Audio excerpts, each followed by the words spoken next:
Good morning, friends. Myself, Dr. Rustam Singh Kaurav. I am a urologist and andrologist and practicing in Gwalior. Today, I will discuss you with the management of urethral stricture, यानी पेशाब की नली में सिकुड़ने का management कैसे होता है। पेशाब की नली में सिकुड़ने के जो प्रमुख कारण होते हैं वो होता है ट्रॉमा, यानी आपको किसी भी प्रकार से एक्सीडेंट हुआ है या इंस्ट्रूमेंटेशन ट्रॉमा हुआ है, आपने सिस्टोस्कोपी कराया या कोई स्टोन के लिए ऑपरेशन हुआ और इंस्ट्रूमेंटेशन आपके यूरेथ्रा का हुआ है। These are the most common cause of urethral stricture.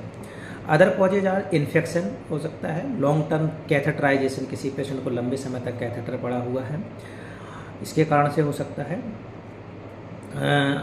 Rare causes हैं congenital iatrogenic causes. So these are the common causes of the urethral stricture. Urethral stricture कैसे प्रेजेंट होता है, आपको क्या है, यूरिन करने में प्रॉब्लम होगी, फोर्स लगाना पड़ता है, यूरिनरी स्ट्रीम जो है वो पुअर हो जाती है, बार बार यूरिन का इन्फेक्शन हो सकता है, बार बार यूरिन आता है, पेशाब में जलन होती है और समटाइम जो है रिटेंशन ऑफ यूरिन, पेशाब रुक जाती है। These are the common presentation of the urethral stricture.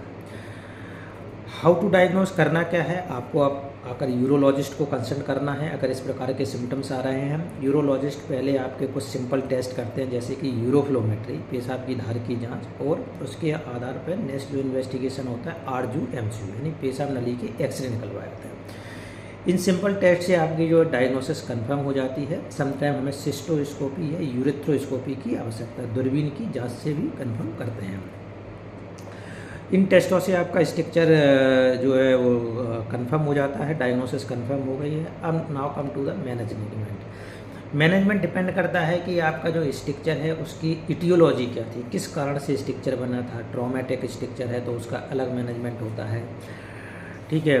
दूसरा बात है किस पार्ट में स्ट्रक्चर है। जो पेनाइल यूरेथ्रा होता है ये इसकी लंबाई करीब करीब मेल के केसेस में 15 से 18 सेंटीमीटर होती है और इसको 3 से 4 पार्ट में बांटा जाता है। जैसे कि सबसे स्टार्टिंग में होता है प्रोस्टेटिक यूरेथ्रा, उसके बाद bulbar urethra, then penile urethra, इस प्रकार से इसके डिवीजन होते हैं और इस यूरेथ्रा के किस पार्ट में स्ट्रक्चर है उसके आधार पर इसका मैनेजमेंट डिसाइड होता है।